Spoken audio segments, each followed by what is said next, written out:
So welcome councils. My name is Amy Siegel and I'm the Vice President here at ASA, and I am joined by, Tina Wiseman, and I'm the strategic planning specialist that works with each of the schools. and today we're going to be talking about updating your root causes. So just a little review of the work you've done so far this year. Your school has been working to implement their school improvement plan for the current year. And then in second semester, we've started working on writing the plan for next year. So that action was actually started last fall. And then your steering team did an organizational structure update. Some schools, this is the year that they update their vision and their vision data. Your school has been collecting current data. And last month, we worked on getting the achievement goals in place. This month, in February, we're working on root causes. And then in March, we'll move over to interventions. Those are the things that'll help us address our root causes. And then preparations, that's all the prep work so that we're ready in the fall to kick off those new interventions. Today's big question is, given who we are now and our updated goals, what adjustments do we need to make to our root causes? And at this point in time, you're probably wondering what in the heck is a root cause. And our definition of that term is the root causes are the things that get in the way of achievement. So it's just what is holding achievement back. So we're going to get into that kind of discussion.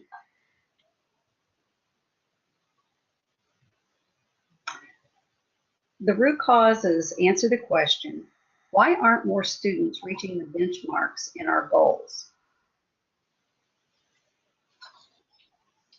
Root causes can be general. General root causes impact all subjects, all courses, all standards. And some examples of those are poor attendance. If we know if students aren't coming to school, they have a harder time learning. Lack of student discipline. If there's chaos in the classroom, it's hard for kids to learn. Teachers lack engaging instructional practices. Academic help not available outside of school hours. Those are all very general, and addressing any of those would probably help all of your achievement data. The root causes may also be specific. And some of you who aren't involved directly with the school, you may feel like after looking at these examples that it doesn't really apply to anything that you could contribute. But put this same specific frame of mind into your representation on the council, and then get into the more specific, what I always call more of the laser effect things. So for example, in school with the teachers, it might be a lesson on ratios that's absent from a 7th grade curriculum. And the teachers would know there's a scope and sequence to everything. And if that's missing, and yet the students are tested on that, on any kind of high stakes testing, the kids are already set up to fail because it's just not there. And so a lot of times it can be something as far as an oversight. And so just going back and gleaning through that information, making sure that scope and sequence is there, just those little tiny details can help a lot. Another example is the 7th grade math instructional practices don't engage all students. We all know that there are some kids that are engaged the minute you walk in the room. There are some that warm up to it, and then there are some that just don't engage. And those of you in the community, this may be something you've heard, because sometimes kids won't say anything in the classroom, but then wherever you might be around those students at some time during the evening activities or anything that's going on where you're engaged with these kids, they may bring up something. And so that's something that is good information to help and to share with the council. Maybe there's not extra help that exists for 7th grade math, and it's desperately needed. And we all know everybody has so many hours in the day. So this is where we can kind of have that all hands on deck thing. And, we're saying, I don't think there's any extra help here. And so we know that may help move the data then. And then it could be that students don't choose to ask questions in math class. And that may be something that the teachers notice. And so, or the student body breakout, when you do that and you get the minutes from that, it may show in that the kids are saying, I just don't feel comfortable asking questions. It's going too fast, it's going too slow, whatever. And so all of that information is very specific, but very, very important. And you notice there's like a theme with this that we're looking at a specific subject and a specific grade level, and even with the ratios, that's getting to a specific standard. So that's something to note. And when we're talking about specific root causes, you're looking at subjects, courses, standards, grade levels, or even student groups. So we're kind of honing in from that really broad to very specific.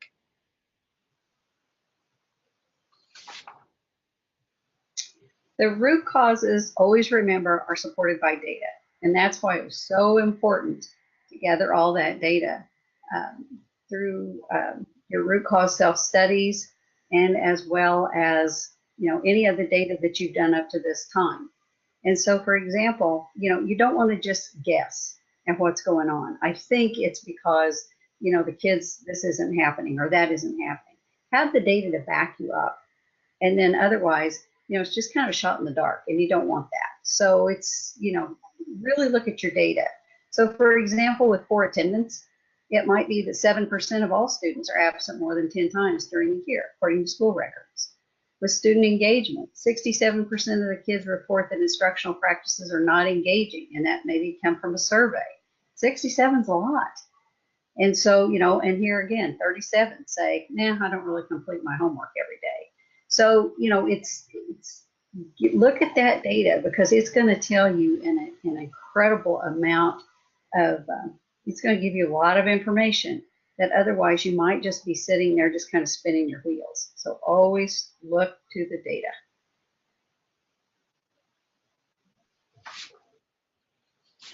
One of the things that we've learned over the years working with schools is that the schools that improve tend to carefully identify both general and specific root causes for each SMART goal. And then they implement interventions that address the root causes. Our experience has been, and the reason that we do the process the way we do it, is that if we just go from goals straight to interventions, then we're kind of guessing at what's going on. So that's where, finding those general and specific root causes, that helps us know exactly what we need to do so we're not wasting our time.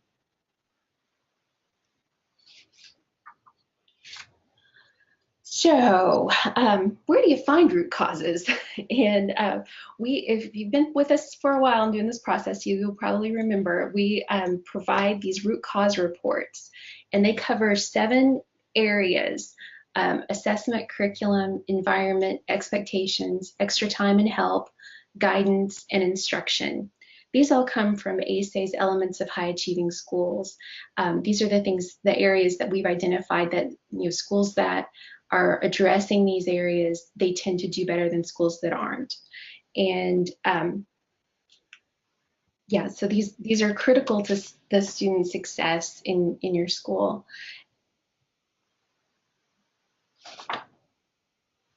Okay, so when you're looking for clues in those data cause or root cause data reports, your question is always, why aren't our students achieving at a higher level? And so you're going to have these different sources that we talked about earlier. Always look to the data.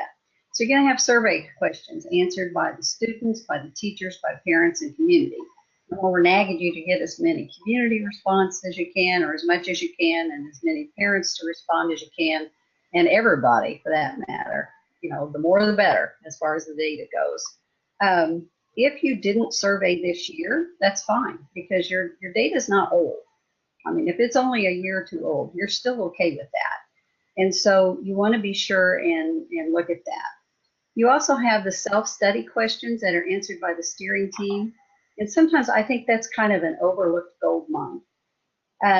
When I look through those, I always look for some kind of a leak to see if there's something that's not been that, maybe the answer is, just no.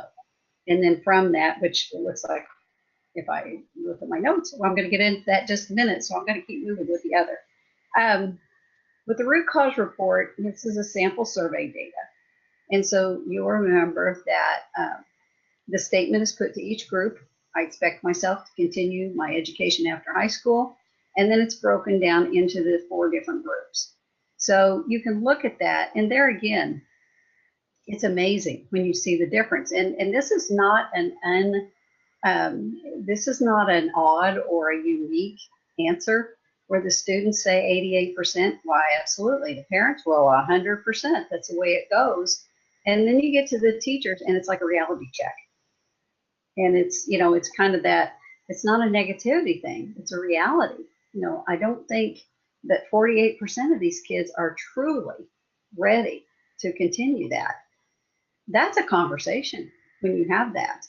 And so when you have 38% of the teachers saying, I just flat out disagree that they're going to, expect to continue. They might expect it, but it's, is it going to happen? We don't know. And maybe it's even that the kids are saying that they don't expect to when they're talking to the teachers, but with the parents, everybody's on board. So it's such a difference in the responses. And that definitely is cause for a good discussion. Now, moving on to that sample self-study data. This is the one I was talking about where you're going to have questions, and each year you're going to see a data year. So it will say use data from either this year or the year previous. And so always you want to pay attention to that when you're filling out that information. But what you really need to be looking for is not where you've hit it at 100%. I mean, this is great. You see that first one? What percentage of your 9th graders enrolled in core curriculum at the beginning of the freshman year? 100. Great. That's good. But look for the things that may trip you up. And so one of the main ones that I always notice is that, especially and particularly with Title I schools, there's a question on there about parent involvement.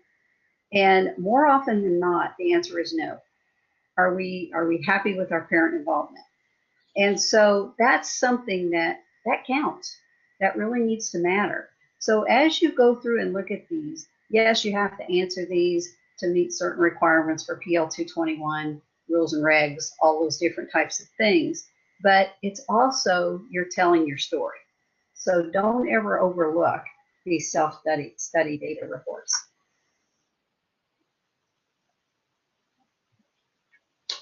To give you an idea of when you're going through these reports, what it is you're looking to do, we're going to provide you with your goals, and those are split into these focus areas, which are really broad. And in this example, excuse me, the focus area is to increase the percent who pass 10th grade I-STEP math. And so then the school has come down, or last month you all looked at data and looked for SMART goals. And so in this one, we're breaking down into a smaller goal. We're going to increase the percent who master linear equations on the 10th grade I-STEP math, and that will help us improve that focus area. So as you're going through and looking at data, if this was your goal, here are some possible root causes. Linear equations are not reinforced over time in math instruction. Extra help does not exist outside of the classroom for math. And 40% of students report that classroom discipline is making learning difficult. So those are things that might be gleaned through discussion with our math department, and other is observation. And the data for extra help does not exist outside the classroom. It either does or it doesn't. So we're at a 0 here. And then 40% of students reporting on the survey.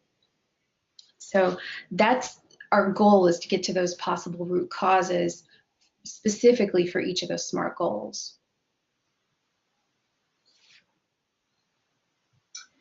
Your council discussion outline then is, it's about time. So it's there, like Amy said, this was a big one. And so, it's time consuming, it's thought provoking, and it's not something that everybody can just go through and say, that's nice, because this is the heart of the matter. And so, and you don't want everybody to get overwhelmed and say, well, if we just zero in on something, then we're going to have all these other problems blow up. You're not on fire. I mean, you're okay. It's just that we want you to get even more okay with this. And so you may have to, if you have anybody kind of, at this point in time, a little bit nervous about that, we're just getting better. We're not trying to put a fire out. We're just getting better. And so make sure that you locate and preferably print out those tools you need. I don't know about you, but I am a printer and a scribbler. So it helps me a lot to just have that and not try to just digest that much information. Always review those SMART goals because that will keep things in alignment. And then that way you're not straying off with a root cause that really has nothing to do with the SMART goal. The SMART goal is the focus. Use that root causes help sheet. Study that root cause data and then answer those discussion questions. Review last year's root causes, suggest new root causes, and then of course always you can have additional thoughts. So that's our outline, and now we're going to break it down and talk about each of those things so that you're ready for your discussion. Our first note is about time. This discussion does take a lot of time and energy, and it may be best to think about it in two parts, in preparation time and discussion time. In the preparation time, that would include printing the reports you need, studying those reports and making notes about possible root causes. That's usually done individually in that preparation time.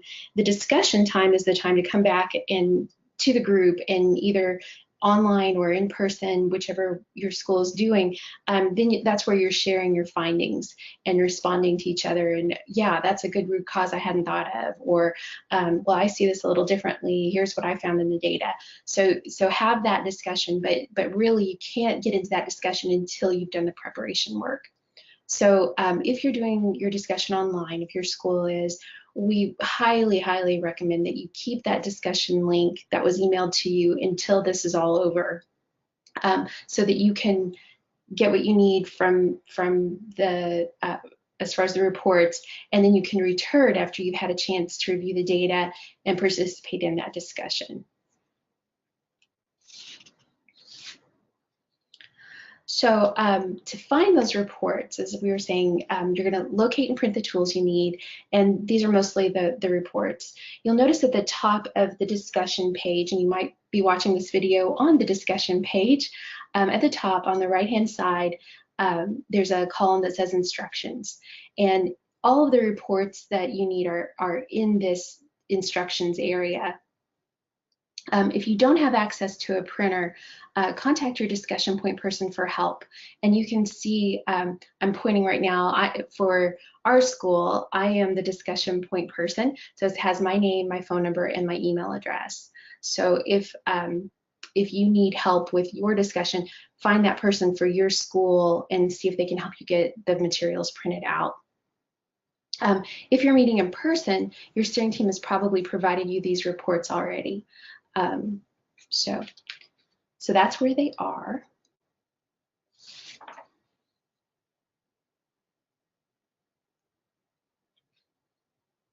And the first one you're going to print out is the SMART Goals report. I'm sorry, I had my mic off, Amy. Oh, that's okay. You want to talk about SMART Goals? Sorry about that. I'll jump in. Focus areas, that's always the FA. And so it's a focus area. That's a very broad goal, and it's supposed to be broad on purpose. And so that's something that's going to be impacted by the SMART goals. And so then, as you recall, then the SMART goals are listed under each focus area, and they're much more specific. So remember that you're looking for root causes that will improve the SMART goals. So the focus are just there. They've done their job. So now you're looking at SMART goals. The next tool we have for you is the root causes help sheet. I love this because this is the kind of thing that helps me stay organized when I'm doing this sort of research. So you'll notice that down the left, we've listed all the SMART goals. Across the top, you can write in possible root causes that you found in the root cause reports. And then it's possible, especially if you're looking at some general root causes, that those things could impact more than one SMART goal. So if we're looking at attendance, we might check every one of those SMART goals underneath that attendance root cause. And then at the bottom, and this is a really important area so that nobody has to go back and look later.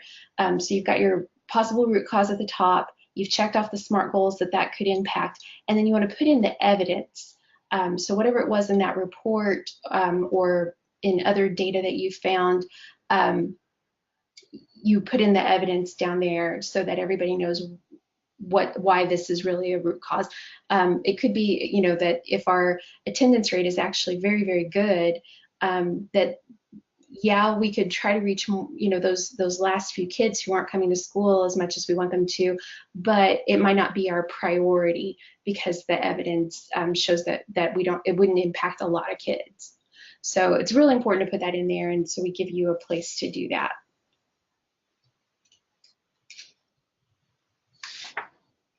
So you get everything put together, and then you're going to study those root cause reports. So as you can see on the left side, it gives you very detailed breakdown of those 7 areas.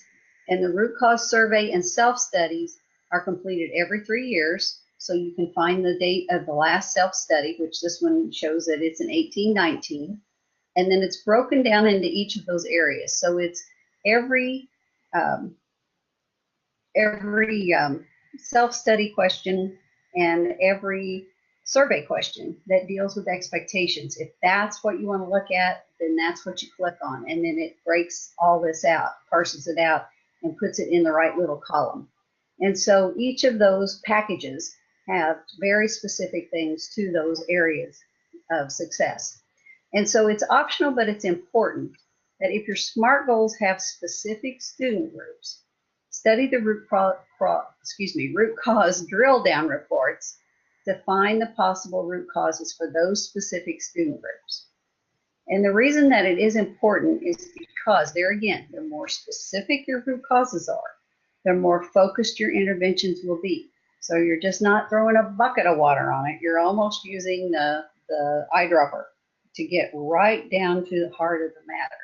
And as a result, you're not ignoring everybody else, but you're probably finally going to get to where you can help with it's like a perpetual issue that's going on, and it constantly gets overlooked. So now you're going in for that laser strike. And then the self-studies can also help you identify root causes. And like I said, don't just look at those as hoops to jump through, because it's telling your story in what's going on in your building. And a lot of times there can be some good information that comes out of that I think more often than not gets overlooked.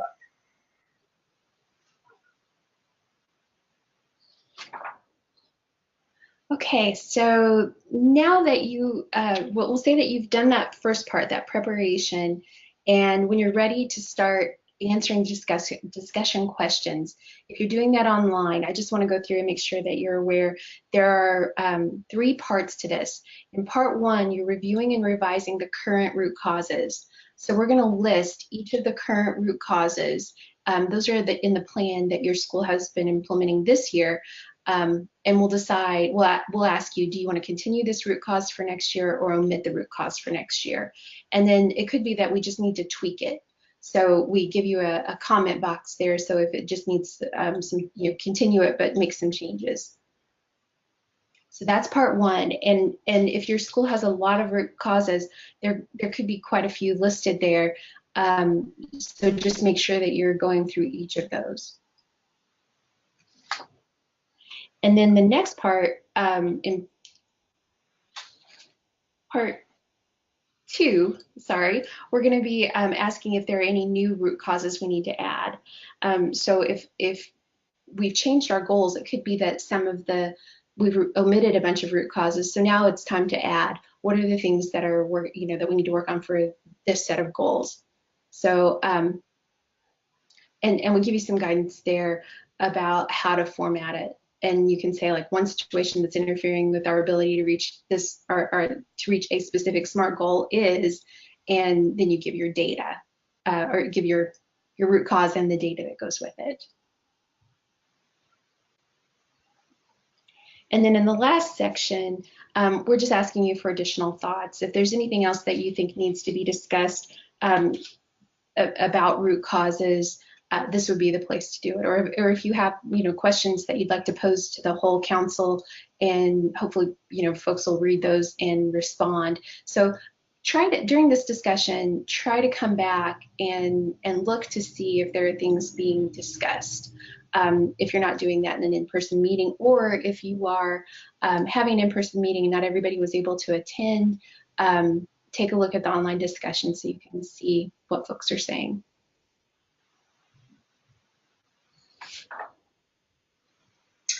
Then after the discussion, the steering team will consider all the council input. They'll consider all the student body input, and then they'll consider the state and federal requirements.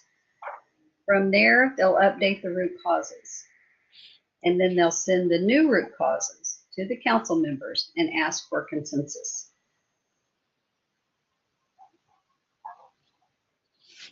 If you have questions, please contact your school's council discussion point person. And as I mentioned, you should be able to find that. If you're watching this video online, that should be listed right above the video. So we want to thank you all for participating in your School Improvement Council. We know that this takes some time and energy on your part, and everybody's busy these days. We really do appreciate the work that you put into helping your school improve. This is a tough one, so we can't thank you enough for sticking with it, and good luck.